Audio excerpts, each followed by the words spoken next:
Canada में करीब एक हफ्ते से जारी ट्रक ड्राइवरों का आंदोलन बुधवार को खत्म होने की उम्मीद है। आरसीएमपी में भरोसा जताया है कि मैनिटोबा अमेरिका सीमा पर कोविड-19 महामारी प्रतिबंधों के खिलाफ चल रहा यह आंदोलन आज समाप्त हो सकता है।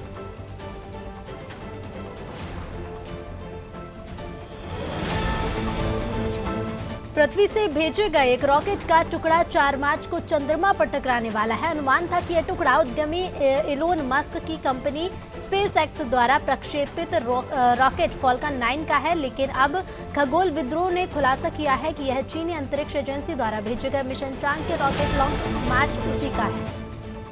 नेपाल की राजधानी काठमांडू में 2 भारतीय समेत 8 लोगों के पास यूरेनियम जैसा पदार्थ मिलने के बाद उन्हें गिरफ्तार कर लिया गया। यह पदार्थ अवैध रूप से भारत से लाया गया था। पुलिस के मुताबिक अधिकारियों की एक टीम ने एक 5 सितारा होटल के पार्किंग में कार से यह पदार्थ बरामद किया है।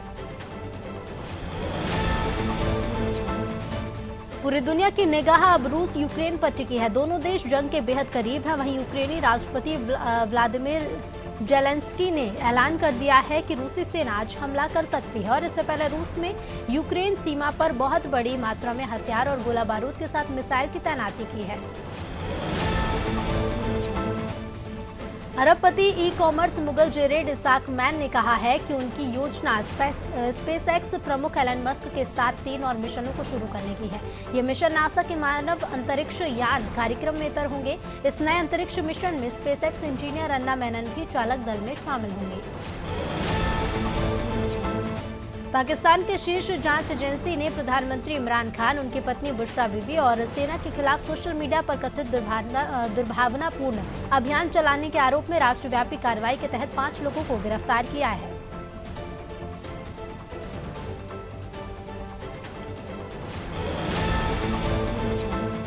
रूस और यूक्रेन के बीच पिछले 2 महीने से लगातार तनाव जारी है। अब तक अमेरिका से लेकर यूरोप और यूएन भी इन दोनों देशों के बीच युद्ध को लेकर चेतावनी जारी कर चुके हैं। अब विश्व स्वास्थ्य संगठन ने भी दोनों देशों के लिए अलर्ट जारी किया है।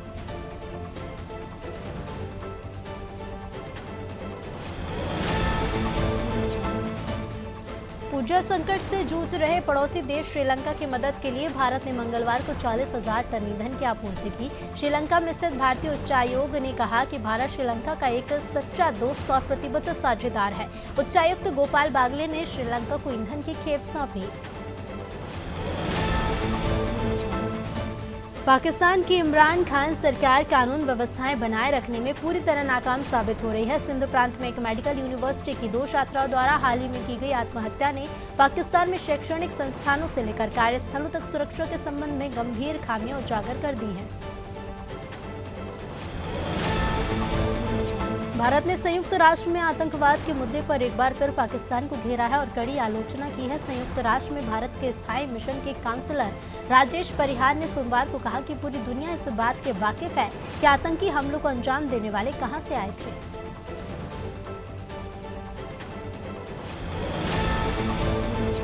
इंडोनेशिया की अदालत ने 5 साल में 13 लड़कियों के साथ दुष्कर्म करने वाले शिक्षक को उम्र कैद की सजा सुनाई है। बताया गया है कि यह मामला पश्चिमी जावा के बांदुंग का है, जहां एक शिक्षक ने गरीब परिवारों से स्कॉलरशिप पर पढ़ने आई लड़कियों के साथ हैवानियत की सभी हदें पार कर दी।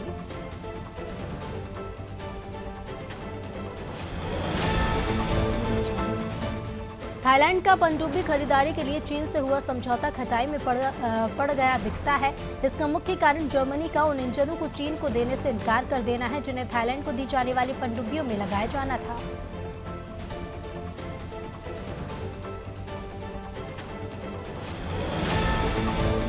फाइजर के कोविड-19 टीके की तीसरी खुराक संक्रमण और अस्पताल में भर्ती होने से बचाव के लिए 2 खुराकों के मुकाबले अधिक प्रभावी है। अध्ययन में टीकाकरण के 8 महीने बाद तक संक्रमण और मृत्यु के मामलों में फाइजर के टीके की 2 खुराकों की प्रभावशीलता का आकलन किया गया है।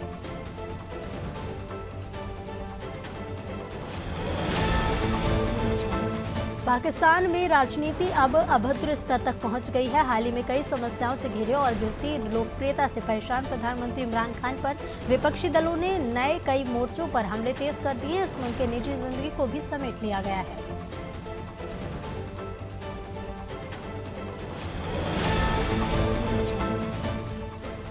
नेपाल में अपने भीतर गहराते मतभेदों से परेशान नेपाली कांग्रेस के नेतृत्व वाले सत्ताधारी गठबंधन ने सुप्रीम कोर्ट के प्रधान न्यायाधीश के खिलाफ महाभियोग लाने की पहल की है। विपक्ष का आरोप है कि ये मई में होने वाले स्थानीय चुनावों में रुकावट डालने की एक चाल है।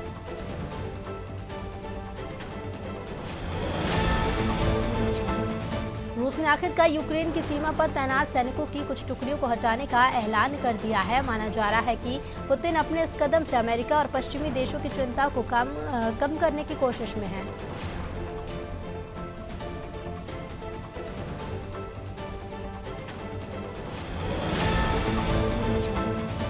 एक तरफ भारत अफगानिस्तान की मदद के लिए दवाइयां, रसद जैसी चीजें भेज रहा है, तो दूसरी तरफ वहां की तालिबानी सरकार भारत को उकसाने की कोशिश कर रही है। सामने आया है कि अफगानिस्तान ने अपनी एक सैन्य टुकड़ी का नाम पानीपत रखा है।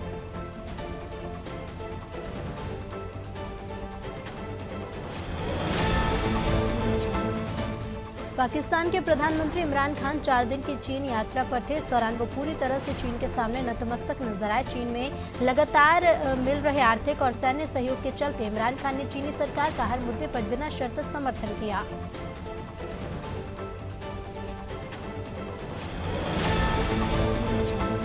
यूक्रेन के रक्षा मंत्रालय और 2 बैंकों की वेबसाइट पर मंगलवार को साइबर हमला हो गया है, जिसके कारण मंत्रालय की वेबसाइट ठप हो गई। यह जानकारी यूक्रेन के इंफॉर्मेशन सिक्योरिटी सेंटर ने दी। इस हमले के पीछे किसका हाथ हो सकता है, इस बारे में सांस्कृतिक मंत्रालय की ओर से स्पष्ट तौर पर कुछ भी नहीं कहा गया है।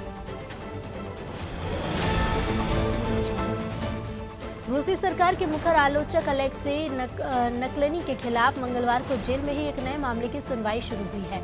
इस मामले में उन्हें लंबे समय तक जेल की सजा हो सकती है। राष्ट्रपति पुतिन के लंबे समय से विरोधी रहे नवलनी पर धोखाधड़ी और अदालत की अवमानना का आरोप लगाया गया है। हिजाब विवाद में भारत को बदनाम करने के लिए पाकिस्तान कई कुटिल चालें चल रहा है। एक तरफ जहां वो OIC का दुरुपयोग कर रहा है, तो वहीं उसके वहां से ट्विटर समेत इंटरनेट मीडिया प्लेटफॉर्म पर हिजाब मामले में भड़काऊ पोस्ट किए जा रहे हैं।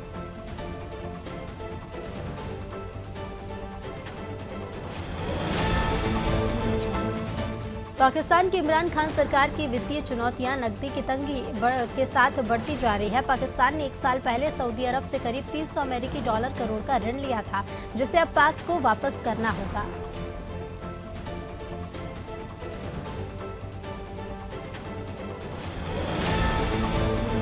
पाकिस्तान में किसानों ने इमरान खान सरकार के खिलाफ प्रदर्शन किया। यहाँ मुल्तान में सैकड़ों किसानों ने इकट्ठा होकर सरकार के खिलाफ नारेबाजी की और प्रधानमंत्री इमरान खान का पुतला फूंका। उनका कहना है कि सरकार किए गए अपने वादों को पूरा करने में असफल रही है।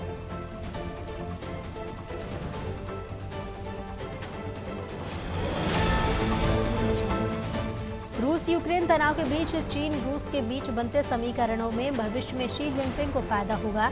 रूस और यूक्रेन के बीच उभरे तनाव पर चीन की पूरी नजर है। वो ये सुनिश्चित करना चाहता है कि युद्ध छिड़ने पर विश्व का रुख इसके प्रति क्या रहता है और इसके बाद वो ताइवान की तरफ अपना रुख कर सकता है। चीनी विदेश मंत्रालय के अधिकारी ने कहा है कि चीन और भारत को LAC पर शांत और स्थिरता बनाए रखने के लिए सीमा समझौता का अनुपालन करना चाहिए। चीन की यह प्रतिक्रिया भारतीय विदेश मंत्री S जयशंकर की ओर से टिप्पणी के बाद आई है, जिसमें उन्होंने मौजूदा हालात के लिए बीजिंग को जिम्मेदार बताया था। बीनागंज में कार और बस की भिड़ंत हो गई, जिससे कई लोग घायल हो गए। घायलों को जिला अस्पताल रेफर कर दिया गया, जहां घायलों का उपचार किया जा रहा है। फिलहाल पुलिस मामले में आगे की कार्रवाई कर रही है।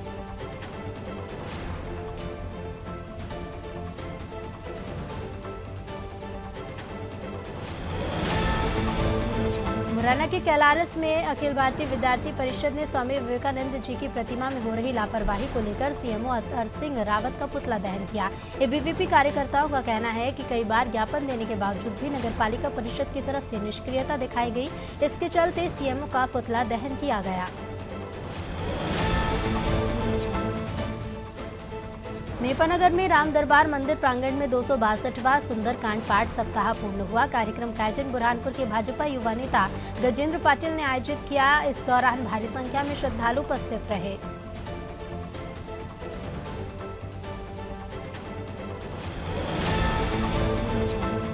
मध्य प्रदेश में हायर सेकेंडरी और हाई स्कूल की बोर्ड परीक्षा 17 और 18 फरवरी से शुरू होने जा रही है, जिसको लेकर भिंड जिला प्रशासन ने तैयारियां शुरू कर दी हैं। पुलिस अधीक्षक शैलेंद्र सिंह चौहान ने बताया कि बोर्ड परीक्षार्थी को लेकर पुलिस सतर्क है। जो परीक्षा केंद्र या परीक्षा से जुड़े नकल माफिया हैं, उन पर कड़ी निगरानी रखी जाएगी। भोपाल में एक बार फिर से अपराधियों को सुधारने का मौका मिलने जा रहा है। एडिशनल सीपी सचिन अतुलकर का कहना है कि ऐसे अपराधी जिनके खिलाफ पिछले 5 साल से कोई भी अपराध देश के किसी भी थाने में दर्ज नहीं हुआ है, उन अपराधियों को एक बार फिर सुधारने का मौका दिया जाएगा। थाने में चस्पा उनके फोटो और इतिहास को हटा दिया जाएगा। मध्य प्रदेश के स्वास्थ्य मंत्री डॉक्टर प्रभुराम चौधरी ने प्रदेशवासियों को संत रविदास जयंती की बधाई दी है। मंत्री प्रभुराम चौधरी ने कहा है कि मुख्यमंत्री शिवराज सिंह की पहल पर गांव, ब्लॉक और जिला स्तर पर बड़े धूमधाम से जयंती मनाई जा रही है, जिससे लोगों में खुशी का वातावरण है।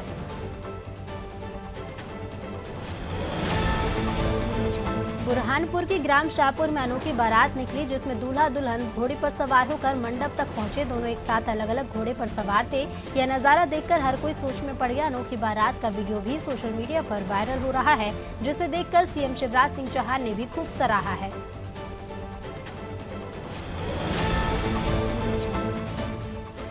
इंदौर नगर पालिका निगम ने पीएम स्ट्रीट वेंडर योजना से हितग्राहियों को जोड़ने के लिए विशेष शिविर आयोजित किया। इस शिविर से अधिक हितग्राहियों को योजना के पहले और दूसरे चरण से जोड़ने का प्रयास किया जाएगा। इंदौर नगर पालिका निगम ने पीएम स्ट्रीट वेंडर योजना में अब तक 10,000 से ज्यादा हितग्राहियों को जोड़ा है।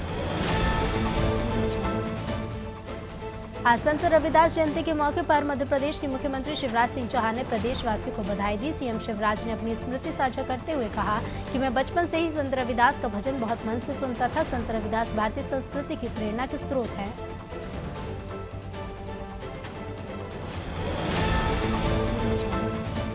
मध्य प्रदेश में भाजपा और कांग्रेस धूमधाम से रविदास जयंती मना रही है। सरकारी स्तर पर भी रविदास जयंती पर विशाल आयोजन किए गए हैं।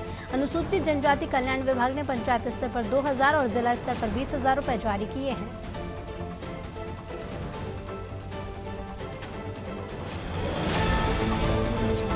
कोरिया में कलेक्टर कुलदीप शर्मा की पहल से दिव्यांग विष्णु प्रसाद को करीब 2 साल बाद ट्राइसिकल मिली। बता दें, मनेन्द्रगढ़ के दिव्यांग विष्णु प्रसाद 2 साल से सरकारी योजनाओं का लाभ पाने के लिए प्रशासनिक कार्यालय का चक्कर काट रहा था, लेकिन कोई कार्रवाई नहीं की। इसके बाद दिव्यांग विष्णु कलेक्टर जनदर्शन में पहुंचा और कलेक्टर ने दिव्यांग को तत्काल ट्राइसिकल दिलवाई। कसडोल में नगर पंचायत अध्यक्ष और पार्षदों के बीच गुटबाजी देखने को मिल रही है। अध्यक्ष और पार्षदों के बीच तालमेल नहीं बन पा रहा है। इसे लेकर पार्षदों ने अध्यक्ष और उपाध्यक्ष के खिलाफ कलेक्टर को अविश्वास प्रस्ताव के लिए आवेदन दिया।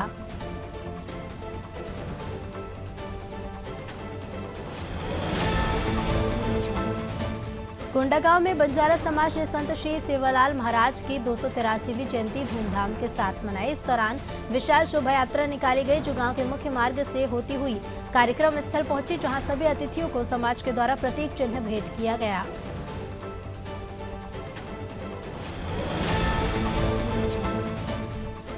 सुकमा के दोरनापाल में अखिल भारतीय बंजारा सेवा संघ ने संत श्री सेवालाल महाराज की जयंती धूमधाम से मनाई। इस दौरान समाज के लोगों ने विधि पूर्वक पूजा अर्चना की और भंडार प्रसाद वितरण किया। कार्यक्रम में बंजारा समाज के सभी पदाधिकारी उपस्थित रहे।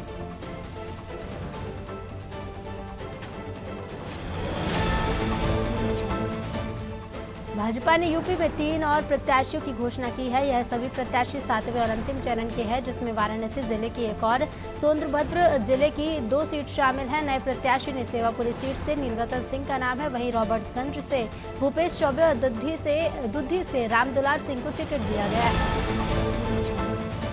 उत्तर प्रदेश में बड़ा सड़क हादसा हुआ है। यह हादसा बाराबंकी जिले में हुआ, जहां हाईवे पर पहले से खड़े कंटेनर से अयोध्या की ओर जा रही कार के पीछे से टक्कर हो गई। हादसे में कार सवार 6 लोगों की दर्दनाक मौत हो गई। मृतकों में 2 बच्चे शामिल हैं।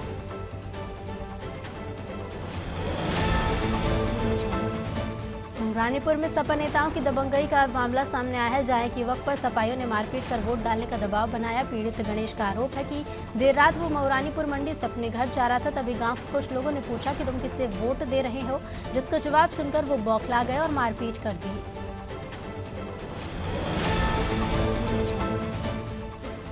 मध्य प्रदेश के गृह मंत्री डॉक्टर नरोत्तम मिश्रा बीजेपी प्रत्याशी जवाहरलाल राजपूत के समर्थन में गरोठ विधानसभा पहुंचे, जहां वो नगर और ग्रामीण क्षेत्र के ब्राह्मण समाज की बैठक में शामिल हुए। इस दौरान नरोत्तम मिश्रा ने कहा कि वर्तमान में केंद्र और उत्तर प्रदेश सरकार ने जनहित में बहुत बड़ी संख्या में योजनाओं का संचालन किया है। पीलीभीत के बरखेड़ा विधानसभा क्षेत्र में बीजेपी का अनोखा चुनाव प्रचार किया जा रहा है। शादी के कार्ड्स पर भाजपा को वोट डालने की अपील हो रही है। टोंडरपुर में दूल्हे ने अपनी शादी के कार्ड पर भाजपा सरकार को बेहतर पार्टी बताया है। दूल्हे का कहना है कि मोदी योगी को बेहतर नेता है। उत्तर प्रदेश की पीलीभीत के नशा मुक्ति केंद्र में युवक की संदिग्ध परिस्थितियों में मौत हो गई। युवक के परिजनों ने केंद्र पर युवक को पीट-पीट कर हत्या करने का आरोप लगाया है। युवक की मौत से गुस्साए परिजनों ने पीलीभीत भूटान नेशनल हाईवे जाम कर दिया। सूचना पर पहुंचे पूरनपुर सीओ ने कार्रवाई का आश्वासन देते हुए 2 घंटे बाद जाम खुलवाया है। बसपा के पूर्व मंत्री कल्पनाथ बाबू और पूर्व विधायक खलीलाबाद भगवान दास ने कपिलवस्तु विधानसभा के प्रत्याशी कन्हैया प्रसाद कन्नौजिया के नए कार्यालय का उद्घाटन किया। इस दौरान पूर्व मंत्री कल्पनाथ ने कहा कि बसपा सरकार में विकास का जो भी काम हुआ उसमें कोई कमी नहीं निकाल सकता।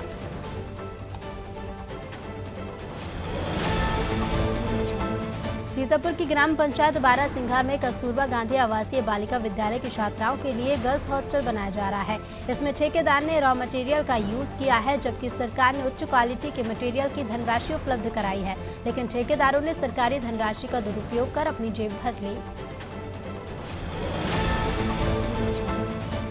अब असम में भी नाम बदलने का सिलसिला शुरू होगा। असम के मुख्यमंत्री हेमंत बिस्वा शर्मा ने इस सिलसिले में बड़ा ऐलान किया है। उन्होंने राज्य के शहर, कस्बे और गांवों का नाम बदलने की बात कही है। सीएम शर्मा ने कहा कि सभ्यता, संस्कृति के विपरीत और जाति समुदाय के लिए अपमानजनक नाम बदलने के लिए सुझाव मांगे जाएंगे। बॉलीवुड की म्यूजिक डायरेक्टर बप्पी लाहिड़ी का मंगलवार रात 11 बजे 69 साल की उम्र में निधन हो गया। उन्होंने मुंबई की क्रिटिक केयर हॉस्पिटल में अंतिम सांस ली। म्यूजिक इंडस्ट्री में बप्पी लाहिड़ी को डिस्को किंग कहा जाता था। बप्पी दा इंडस्ट्री में अपनी अलग आवाज के और संगीत के लिए पहचाने जाते थे। प्रधानमंत्री नरेंद्र मोदी ने पंजाब में पठानकोट की जमीन से कांग्रेस को ललकारा है। उन्होंने कांग्रेस पर श्री गुरु नानक देव जी की तपोभूमि को भारत में रखने के 3 मौके गंवाने का आरोप लगाया। उन्होंने कहा कि देश विभाजन को लेकर बांग्लादेश की लड़ाई तक कांग्रेस थी, लेकिन कांग्रेस सीमा से 6 किलोमीटर दूर गुरु नानक देव जी की तपोभूमि को भारत में नहीं रख सकी।